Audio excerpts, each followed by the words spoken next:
இப்ப அறிவியல்ல நேத்து நம்ம என்ன பார்த்தோம்? செரிமான மண்டலம் பார்த்தோம்ல. அடுத்தது இன்னைக்கு சுவாச மண்டலம். இன்னைக்கு என்ன படிக்க போறோம்?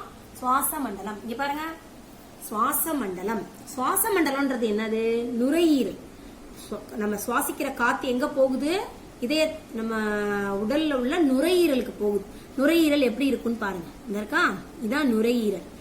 இது நுரையீரல் எங்க இருந்து ஆரம்பிக்குதுன்னா நம்ம மூக்குல இருந்து தான் சுவாசிக்கிறோம். மூக்கு வழியா தானே சுவாசிக்கிறோம். அதுதான் நாசிக்குழி. சரியா? அதுல இருந்து தொண்டைக்கு போகுதா? தொண்டையில இருந்து அடுத்து எங்கது? குரல் வளை. கீழே என்னது? அந்த உணவு குழாய் பக்கத்துல குரல் வளை இருக்கும். அந்த குரல் வளையில குரல் வளைக்கு போகுது. சரியா? அது வழியா நுரையீரலுக்கு போகுது. நுரையீரல் வந்து 2 பகுதிகளை உடையது. வலது நுரையீரல், இடது நுரையீரல். இதுக்குள்ள நிறைய பஞ்சு மாதிரி, அதாவது நம்ம ஸ்பாஞ்ச் எல்லாம் இருக்கும் பாத்தீங்களா? குட்டி குட்டியா ஓட்ட ஓட்டையா அந்த ரூமா இருக்கும். அது மாதிரி இது ஸ்பாஞ்ச் மாதிரி. நுரையீரல் எப்படி இருக்கும்? ஸ்பாஞ்ச் மாதிரி இருக்கும். சரியா? அந்த ஸ்பாஞ்ச் மாதிரி இருக்கிறதுல உள்ளுக்குள்ள என்ன இருக்கும்னா மூச்சு கிளை குழல். குழல்னா என்னது? ஸ்ட்ரா மாதிரி, குட்டி குட்டியா ஸ்ட்ரா மாதிரி இருக்கும். அதுக்கப்புறம் உள்ளுக்குள்ள ரூமா இருக்கும். சரியா? மூச்சு சிறுகுழல். அதுல இருந்து குட்டி குட்டியா ஒரு நரம்பு மாதிரி போகும். அதுக்கப்புறம் மூச்சு சிற்றறை. உள்ள ரூமா நிறைய இருக்கும். இந்த காற்று போய் எல்லா இடத்துக்கும் போய் பலூன் கணக்கா என்ன செய்யும்? நுரையீரல் விரிஞ்சு என்ன செய்யும்? இப்படி சுருங்கும். விரிஞ்சு சுருங்கும். ஓகேவா? பலூன் மாதிரி விரிஞ்சு சுருங்கும். நம்ம காற்றை உள்ள இழுக்கும் போது நுரையீரல் விரியும். திரும்ப நம்ம என்ன செய்யறோம்? அதுல நம்மளுக்கு தேவையான ஆக்சிஜனை மட்டும் என்ன செய்யும்? அந்த நுரையீரல் வந்து உறிஞ்சுக்கிட்டு மீதி உள்ளதை வெளியே அனுப்பும். வெளியே வரும்போது அது என்ன? சுவாசத்துல என்ன வரும்? Carbon di oxide. சரியா? இப்ப இதுக்கு 3 இது நமக்கு உதவி செய்யுது. என்னென்னு பாருங்க. சுவாச வலி, நுரையீரல், சுவாச தசைகள். சரியா?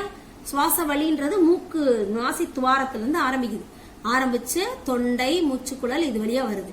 அதுக்கடுத்து நுரையீரல். சரியா? இந்த நுரையீரல்ல சைட்ல நிறைய தசைகள் இருக்கும். நுரையீரலை சுத்தி என்ன இருக்கும்? தசைகள். அததான் சுவாச தசைகள்னு சொல்றோம். சரியா?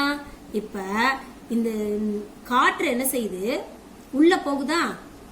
உள்ள போகும்போது இதை கொடுத்துருக்காங்க பாருங்க. சுவாச வலி. வாசிங்க. சுவாச வலியானது நாசிக்குழி, தொண்டை, குரல் வளை, மூச்சுக்குழல், மூச்சு சிறுகுழல், மூச்சு கிளைக்குழல் மற்றும் நுரையீரலை உள்ளடக்கியது. நுரையீரல் மற்றும் சுற்றுப்புறத்திற்கு இடையே காற்று செல்லும். சரியா? பாதையாக இது உள்ளது. இதுதான் சுவாச வலி. இந்த நுரையீரல் தான் முக்கியமானது. சரியா? இதுதான் என்னது? நம்ம முதுகெலும்புல எலும்பு இருக்கு இல்லையா? இந்த முதுகெலும்புக்கும் நம்ம நெஞ்சுக்குழி இருக்குல்ல, இந்த நெஞ்சுக்குழிக்கும் நடுவுல இருக்கும். இந்த இடத்துல இருக்கும். இந்த இடத்துல இருக்கும். நீங்க இங்க சைட்ல தொட்டு பாத்தீங்கன்னா விலா எலும்பு தெரியுமா? வரி வரியா விலா எலும்பு தெரியும்ல? அதுக்குள்ள இருக்கும். சரியா? அதுக்குள்ளதான் என்ன இருக்கும்? நுரையீரல் இருக்கும். இங்க தொட்டு பாத்தீங்கன்னா இந்த இடத்துல ஒரு எலும்பு தெரியுதா? உதர விதானம். இந்த இடத்துல இடுப்புல என்ன இருக்கும்? ஒரு மூச்சை இழுத்து பாத்தீங்கன்னா உங்களுக்கே தெரியும். அந்த எலும்பு கூட தெரியும். அதுக்கு கீழே ஒரு இடம் அப்படி இருக்கும். அதுதான் உதர விதானம். இதெல்லாம் சேர்ந்ததுதான் என்னது? இந்த சுவாச மண்டலம். புரியுதா? தேங்க்யூ.